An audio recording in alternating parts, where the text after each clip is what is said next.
Hey everyone, this is Bethany, nurse practitioner. I am back for another cram review. This time we're going to cover the endocrine system. This video is intended to help you prepare for the AANP and the ANCC board exams.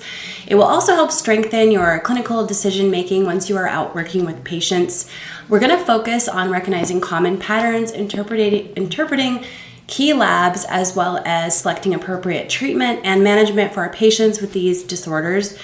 We're going to cover metabolic syndrome, diabetes, diabetic medications, as well as thyroid disorders, parathyroid disorders, and adrenal conditions like Cushing's and Addison's disease.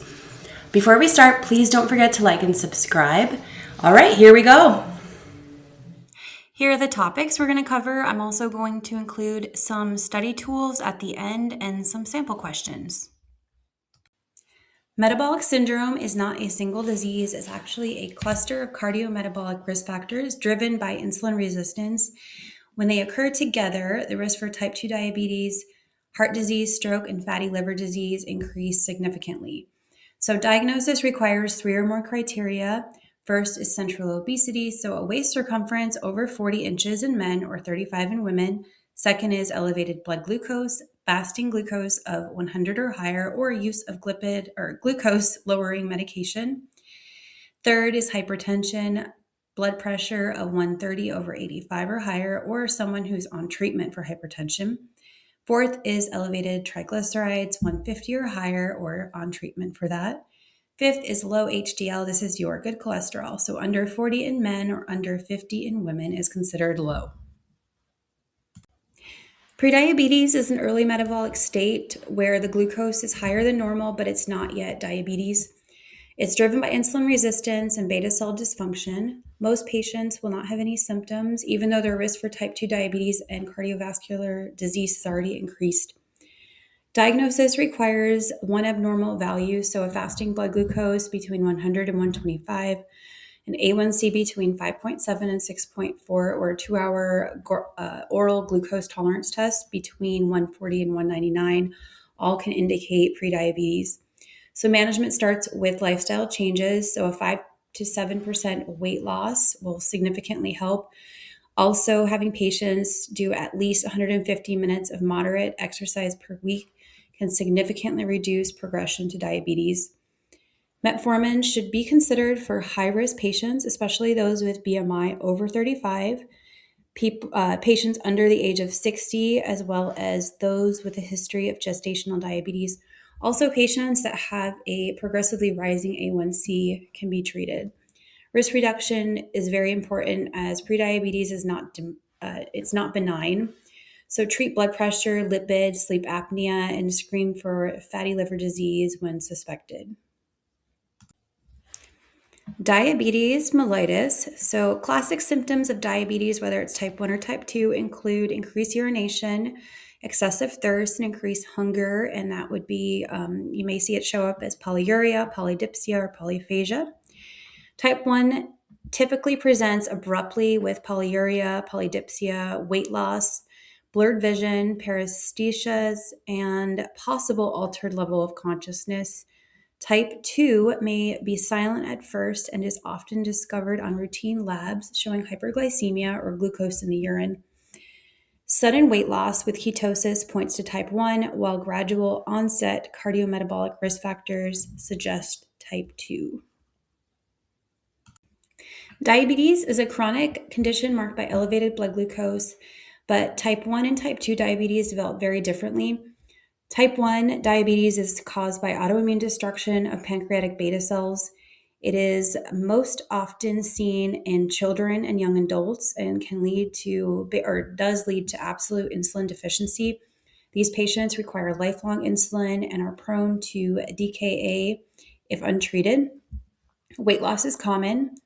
Type 2 diabetes is far more common and usually develops in adults over 40 years old, especially those that are obese. It's driven by insulin resistance and relative insulin deficiency. It is usually associated with hypertension, dyslipidemia, atherosclerosis. An A1C of 6.5 or higher supports the diagnosis. Recurrent yeast infections in women may be an early clue. Diabetes management isn't just about glucose, it's about preventing complications. So start with eye exams in type 1 diabetes. The first retinal exam should be done within 5 years of diagnosis, then every 1 to 2 years. In type 2 diabetes, screening starts at diagnosis. If abnormalities are found, exams should be done yearly. Foot care also is very important. Perform a foot exam 1 to 2 times per year by a podiatrist. Screen for peripheral neuropathy annually. In type 1, begin within 5 years of diagnosis, and in type 2, start at diagnosis. Monitor glycemic control with A1C testing. Check patients every 6 months if the A1C is stable or at goal, and every 3 months if uncontrolled or after treatment changes. All right, reduce cardiovascular risks aggressively. Aim for blood pressure under 130/80 and initiate statin therapy based on age and ASCVD risk. Protect the kidneys at least once a year. Check urine albumin to creatinine ratio and estimated GFR. Lifestyle still matters, so optimize carbohydrate intake, encourage weight management, and promote regular physical activity. Don't forget vaccines, annual influenza, age and risk-based pneumococcal vaccines, and Shingrix for adults over 50 or immunocompromised. Remember, tight preventative care saves organs before symptoms ever appear. This next section reviews essential diabetes medications, how they work, how to monitor them, and key risks to consider when choosing therapy. Metformin is a biguanide, is the first-line oral medication for type 2 diabetes. It works by decreasing hepatic glucose production. So you want to start patients at 500 milligrams daily and slowly titrate up to about 1,500 to 2,000 milligrams per day. This will help improve tolerance. A lot of patients have GI discomfort and diarrhea when starting this medication. If the A1C is not at goal after 3 months, add a second agent, either oral or injectable. Metformin is weight neutral and may also cause some weight loss. It also can help reduce cardiovascular risks. You want to monitor patients' kidney function and liver enzymes. Remember, lactic acidosis is a severe side effect. It is rare but serious. This may show up on your exam. Do not use if GFR is under 30 or with patients with significant liver disease or people who have heavy alcohol use. Now, sulfonylureas, these stimulate pancreatic insulin release regardless of glucose level. Common examples include glipizide, glimepiride, and glyburide. Major risks of sulfonylureas are hypoglycemia, as they only stimulate insulin release and they do not affect the glucose. So another side effect is weight gain. Also, a sulfa allergy is not a contraindication. These medications are best reserved for severe hyperglycemic patients. They are often considered a last resort oral agent. Also want to mention that these are very inexpensive and generally covered by a lot of insurance without any issue. SGLT2 inhibitors work by blocking glucose reabsorption in the kidneys, causing excess glucose to be excreted in the urine. Common examples include canagliflozin and dapagliflozin. It may be helpful to remember these as the flozin drugs and like urine flows. These agents promote weight loss and provide strong cardiovascular and heart failure benefits. Common adverse effects include UTIs, genital infections, increased risk for fractures. Rare, but can also cause euglycemic, which is normal or mildly elevated blood glucose in DKA. It's triggered by low-carb diet or fasting. Avoid use in patients with a history of DKA. Renal function matters, so depending on the SGLT2 medication, avoid if GFR is under 45 or under 30. Now, DPP-4 inhibitors, these increase endogenous incretin levels, which boosts insulin secretion and suppresses glucagon. Examples include sitagliptin, saxagliptin, and linagliptin. They are weight neutral with minimal hypoglycemic risks, but can cause severe joint pain, angioedema, urticaria, and acute pancreatitis. They are not recommended in patients with CHF due to fluid retention.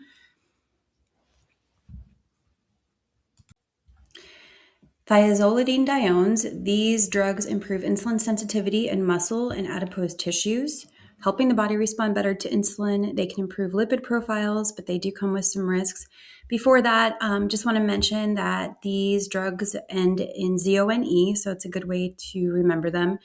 You want to avoid these medications in patients with heart failure, a history of bladder cancer, liver disease, pregnancy, or high risk for fractures. Common side effects are weight gain and edema.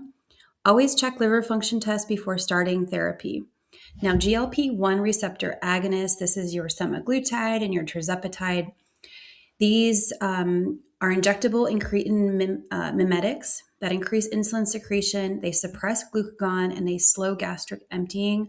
Common agents include liraglutide, semaglutide, tirzepatide. Their biggest advantage is the weight loss and reduced cardiovascular events. The main downside are GI side effects, and they are very expensive. All right, here are some easy memory tricks to help remember some of the key points for each of these drugs. We'll start with metformin. So remember the phrase, met makes you lean, but hates bad kidneys, liver, and liquor. And you can remember some of the side effects by the acronym GLUM, G-L-U-M. So G for GI upset, which is the most common issue. L for lactic acidosis, rare but dangerous. And then U for upset stomach and diarrhea. And then M for metabolic taste. For the sulfonylureas, for SU, remember sugar, and then L for low, causing hypoglycemia. And then for FON, you can remember F stands for fat and fat on, so this causes some weight gain. For the SGL2 inhibitors, this is one, we're going to look at the S. So S is for sugar, so these drugs push sugar into the urine. Sugar in the urine can increase risk for urinary and genital infections, so UTIs, and infections themselves are a common trigger for DKA. You can also remember S for secret DKA.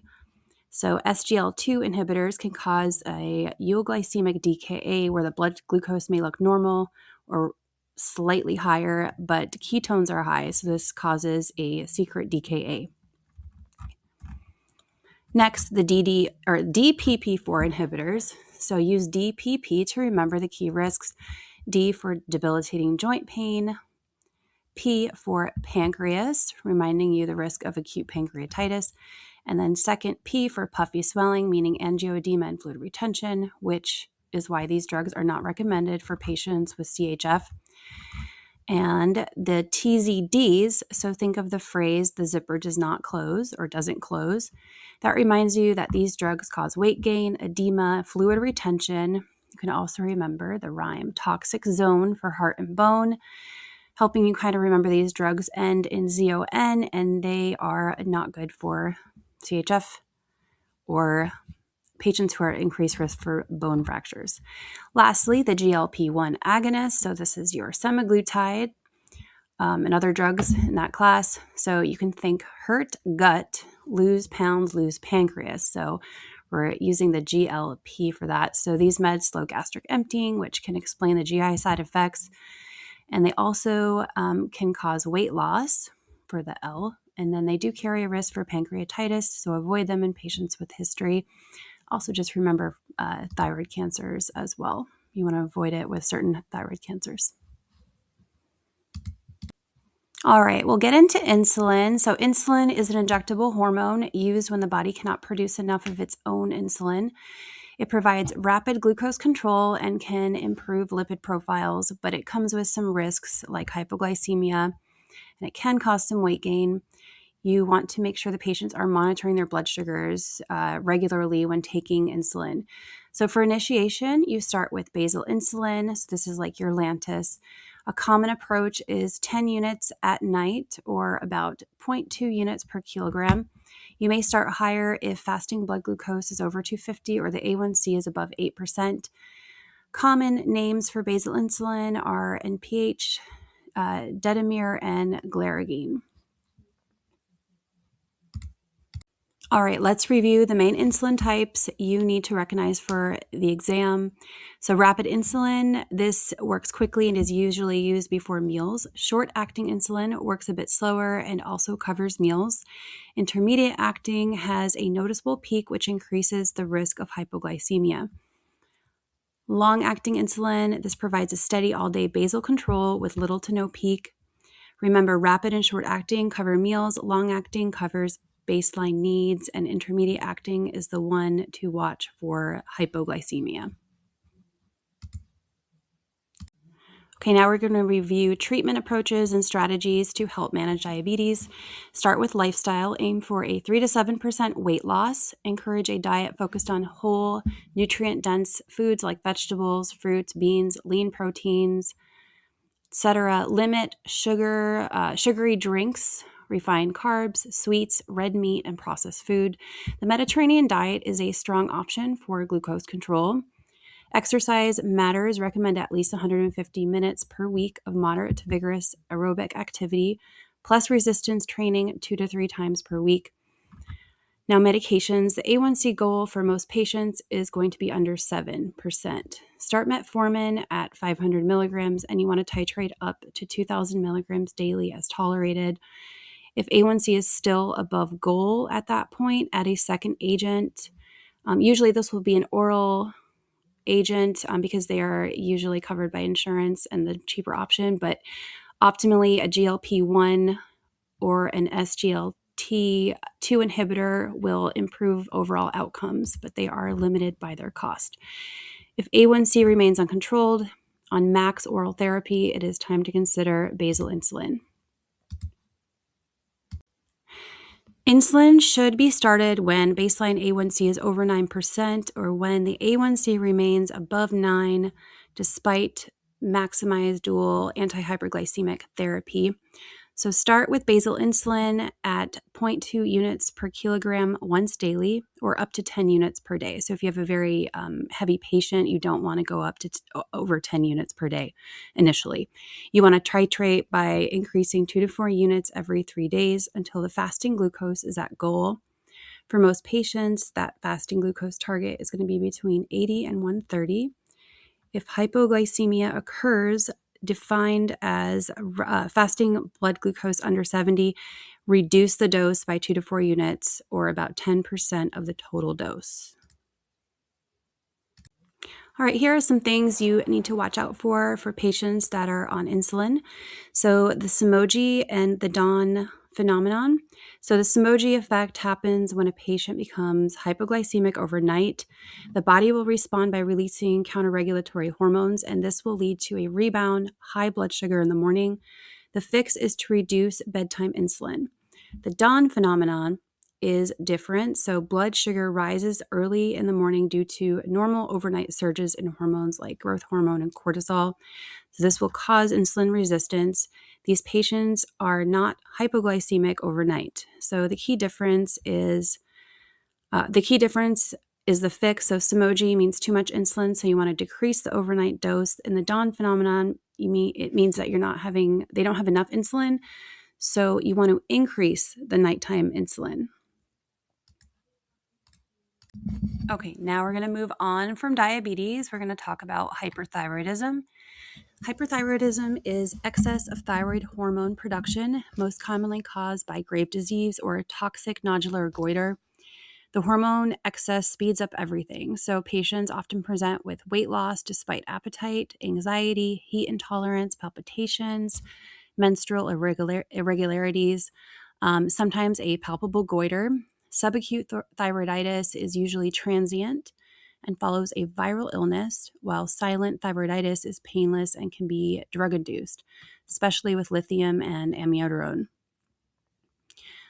Diagnosis is lab-based, so TSH will be low, while free T4 and T3 are elevated.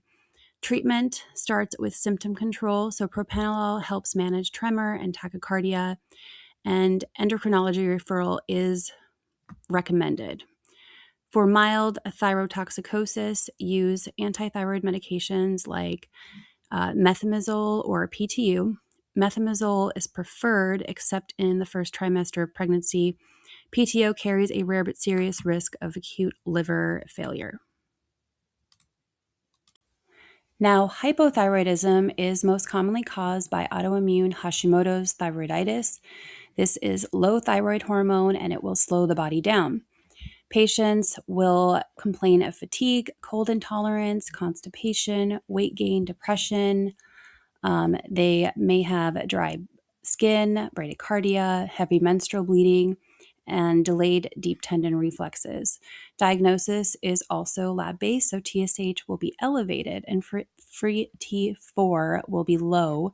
Normal TSH ranges from about 0.4 to 4.0. The TSH rises as a compensatory response to the stimulated thyroid. Treatment is levothyroxine. A typical starting dose is about 16 micrograms per kilogram, with dose adjustments of 12.5 to 25 micrograms every 4 to 6 weeks. This is based off TSH levels and symptoms.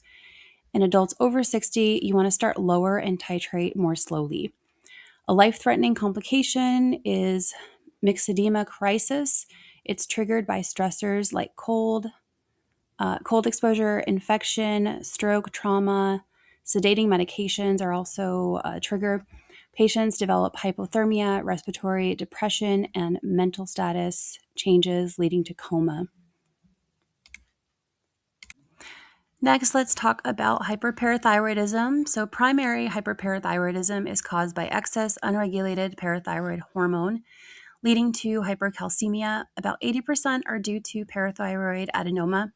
Secondary hyperparathyroidism usually occurs in patients with chronic kidney disease where there's low vitamin D and high phosphorus, and those chronically stimulate the parathyroid hormone.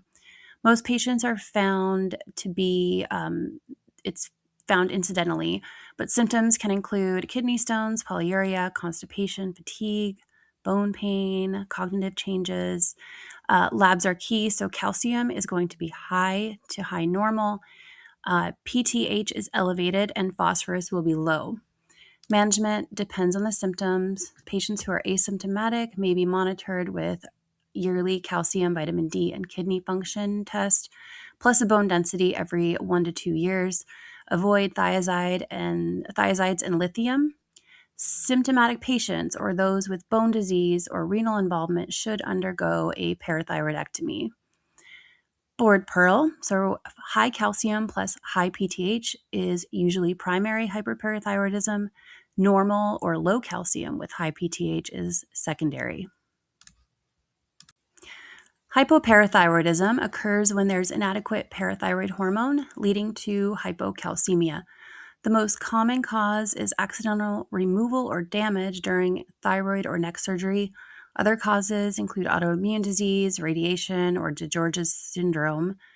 Symptoms are all about low calcium. So patients may have perioral tingling, hand numbness, muscle cramps, irritability, and tetany.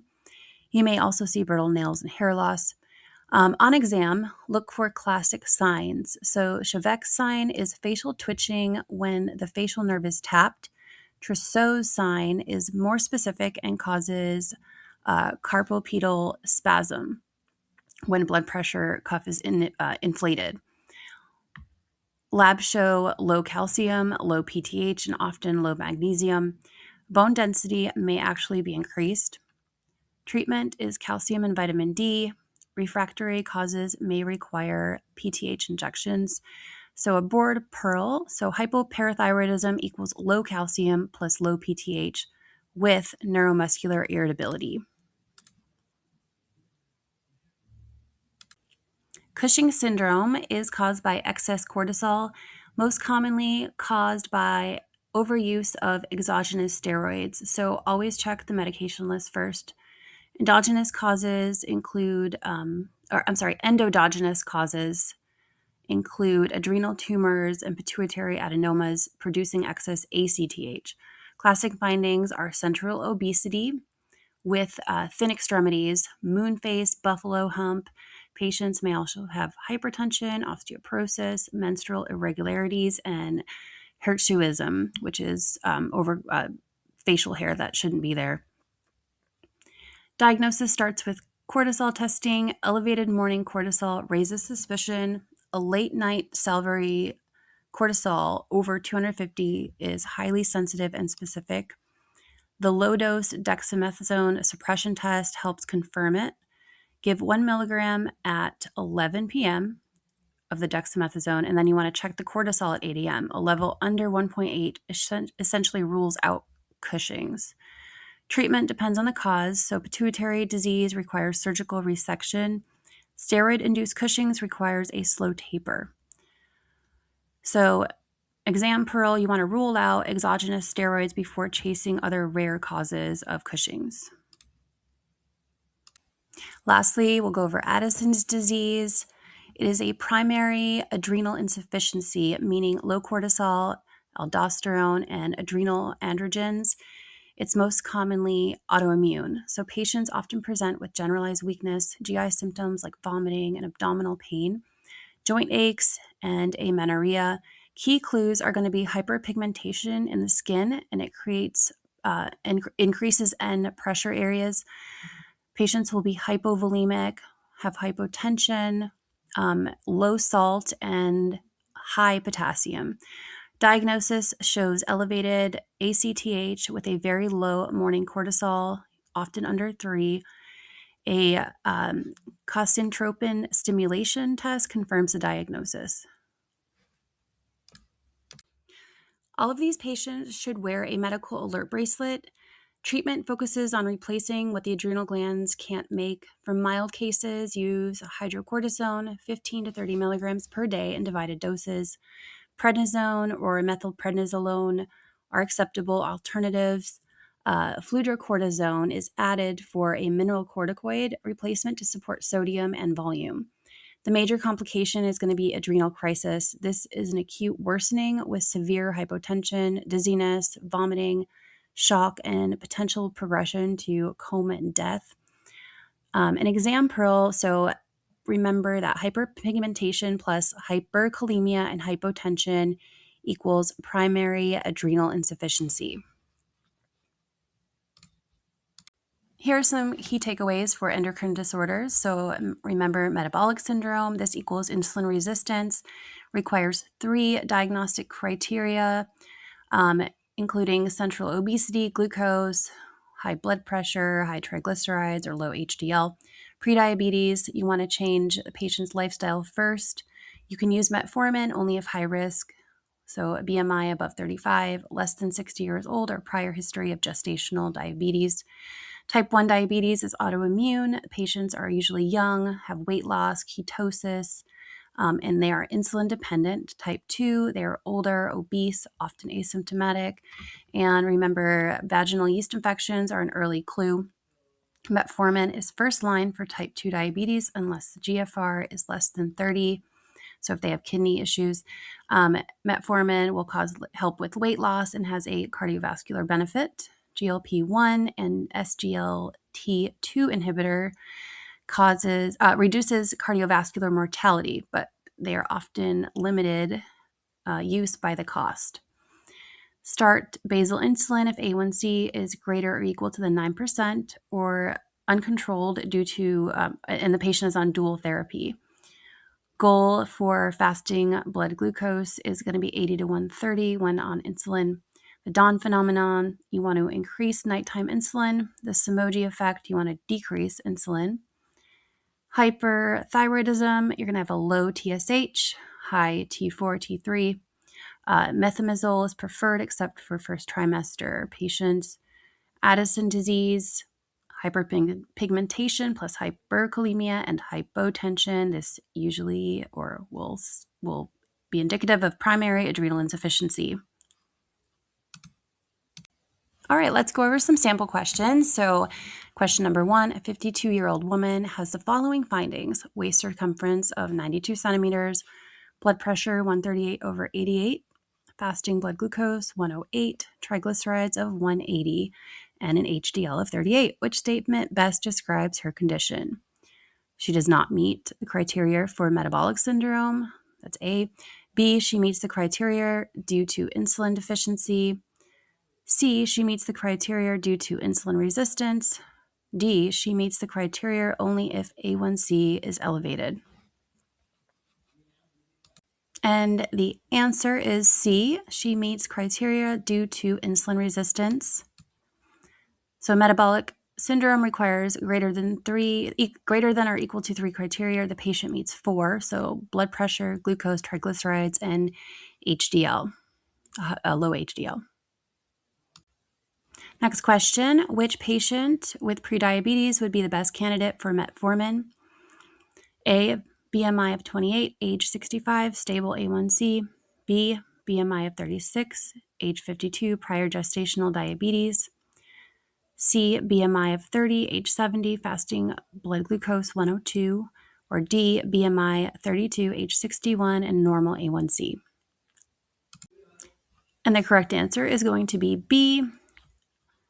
This patient has a history of gestational diabetes, and they also have a BMI greater than 35. Okay, next question. Question number 3.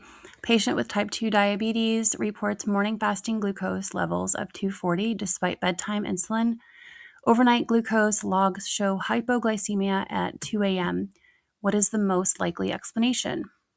A, dawn phenomenon, B, insulin resistance, C, Somogyi effect, or D, inadequate basal dosing. All right, the correct answer is C, the Somogyi effect. Somogyi effect is caused by overnight hypoglycemia leading to a rebound hyperglycemia from counter-regulatory hormones. So the treatment is going to be reducing bedtime insulin. All right, question 4. Patient presents with weight loss, heat intolerance, anxiety, and a palpable goiter. Labs reveal low TSH and elevated free T4. Which treatment is most appropriate initially? A, levothyroxine, B, methimazole, C, propranolol and an endocrine referral, or D, radioactive iodine immediately. All right, and the correct answer is C, so propranolol and an endocrine referral. Management of hyperthyroidism includes beta blockage, so propranolol for symptom control, and an endocrinology referral.